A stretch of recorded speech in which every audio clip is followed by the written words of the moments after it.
Donc, bonjour, Karine Cecchinato, je suis chef du service formation et entreprise et je suis la responsable d'une cellule marketing communication à la Chambre d'agriculture.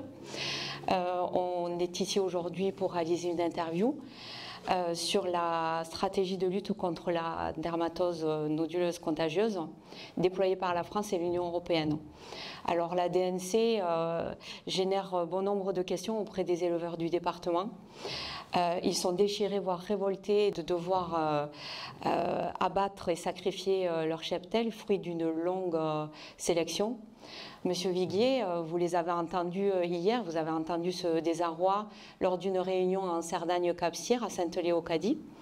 Et vous avez pu également intervenir sur votre parcours personnel et sur votre engagement professionnel. Jean-Philippe Viguier, donc je suis président de la Chambre d'agriculture de Tarn-et-Garonne. J'ai aussi l'élevage en charge pour les chambres d'agriculture au niveau Occitanie. Et je suis avant tout éleveur en Aubrac, un système transhumant, dans le Tarn-et-Garonne, mais un système transhumant. Et auparavant, j'avais passé quand même pas mal de temps dans le réseau sanitaire des GDS. J'étais vice-président de GDS France et j'ai toujours la présidence du GDS de mon département. Très bien, donc les questions sanitaires, très largement et globalement, vous connaissez. Des situations de crise, on en a connu. Est-ce que vous pouvez nous expliquer la stratégie de lutte qui est déployée sur la DNC, spécifiquement ? Alors je pense que surtout, avant tout, une stratégie de lutte, une stratégie sanitaire, on est capable de l'appliquer quand on la comprend, quand on comprend comment elle fonctionne. Il y a une chose qu'il faut savoir, c'est qu'il n'y a pas une seule stratégie possible. Il y en a des dizaines, des centaines de stratégies possibles pour lutter face à une maladie. Et donc après, à un moment donné, on va choisir quelque chose, on va poser un choix. Aujourd'hui, c'est vrai que la stratégie qui est prise, elle est extrêmement cadrée, notamment par la loi de santé animale européenne, par la LSA de 2021, et c'est cette LSA qui donne le cap. En particulier parce qu'elle dit que la maladie est catégorisée A, c'est une chose qui est connue par les éleveurs maintenant, et ça c'est une maladie à éradication obligatoire. On ne peut pas juste se dire, oui, l'Europe a classé la maladie comme ça, donc on applique. Il faut aussi comprendre pourquoi elle est classée comme ça, et quelles sont les conséquences, et comprendre vraiment les ressorts derrière. Cette maladie, elle pose problème, c'est une maladie qui n'était pas sur le territoire national, pas sur l'Europe, pour plusieurs raisons. Parce que d'abord, on a un peu de mal à la détecter, notamment des gens disent mais on fait les PCR, on teste les animaux, mais on n'abat que les animaux qui sont positifs et on vaccine tout le monde. Ça c'est une stratégie, ça peut être une stratégie, mais on sait d'entrée qu'elle ne sera pas efficace, qu'elle ne marchera pas. Pourquoi ? Parce que la PCR sert à confirmer qu'un animal est malade et pas à dire si un animal n'est pas malade.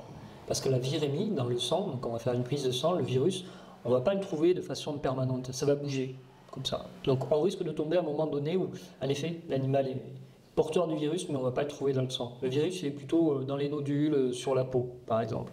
Et notamment quand on va essayer de confirmer sur une suspicion à partir d'un animal malade, on va aller chercher des morceaux de peau, des biopsies pour faire les PCR, pour être vraiment sûr de pouvoir faire cette confirmation. Ça c'est la première chose, l'utilisation de la PCR.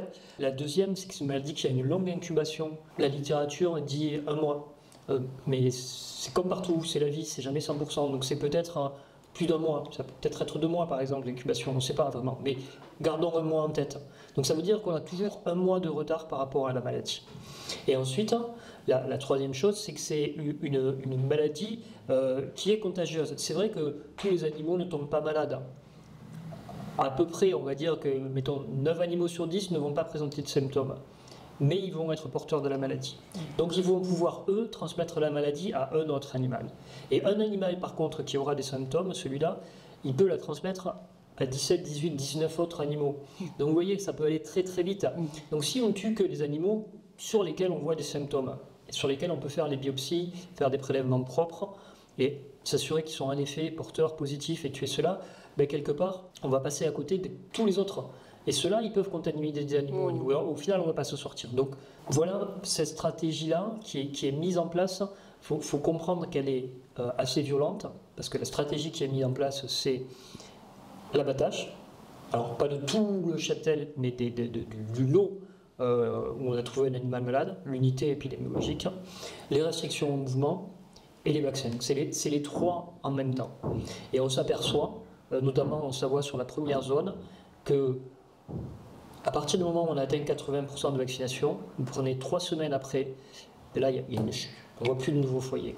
Enfin, la vaccination marche. Et globalement, la stratégie marche à une condition, c'est qu'on respecte les 3 piliers et surtout les mouvements, qu'il n'y ait pas des mouvements incontrôlés, anarchiques des animaux. C'est vraiment, en fait, ce qui est important, c'est vraiment que c'est une action collective, la lutte contre cette maladie. C'est vraiment une action collective.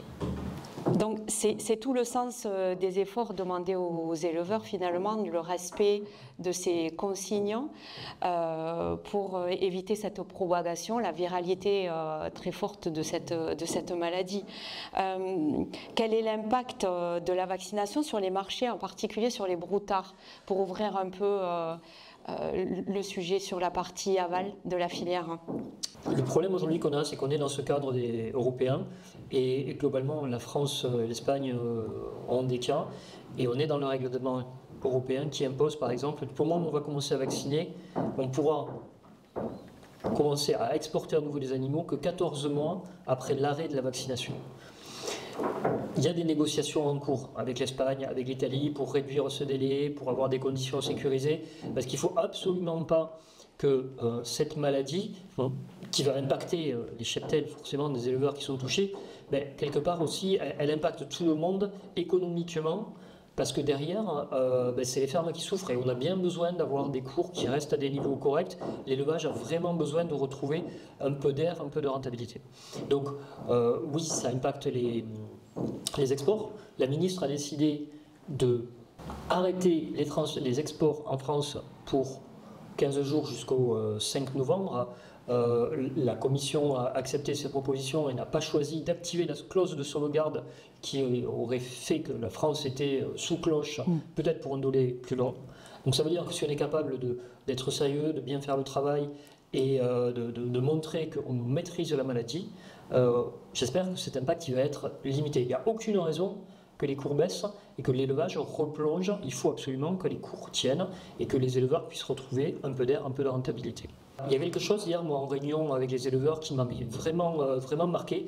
C'est très violent. Les abattages, moi je l'ai connu quand je me suis installé, un abattage total. Tu mets du temps à le cuver, tu mets du temps à t'en sortir, à retrouver des vaches, à repartir. C'est extrêmement violent. Et ça, on le sait tous. Mais j'ai trouvé que ces éleveurs-là, ils avaient une responsabilité, un collectif, une façon de travailler ensemble. C'était des gens qui avaient du mal à comprendre ce qui leur arrivait aussi. Ça leur arrive tellement violemment. Mais quelque part, ils sentaient, oui, ok, on comprend le problème, mais on va s'occuper de nos animaux, on va vacciner le plus vite possible, on va s'organiser, on va avancer. Ouais, ça m'a vraiment touché, la façon avec laquelle ils prenaient le problème en main et ils se soutenaient les uns les autres. Cette responsabilité collective qu'on essaie aussi d'accompagner Chambre d'agriculture avec les équipes, les techniciens et nos élus qui sont sur le terrain effectivement également pour accompagner ces situations un peu dans la catastrophe et très violente parce que ça arrive très rapidement en fait.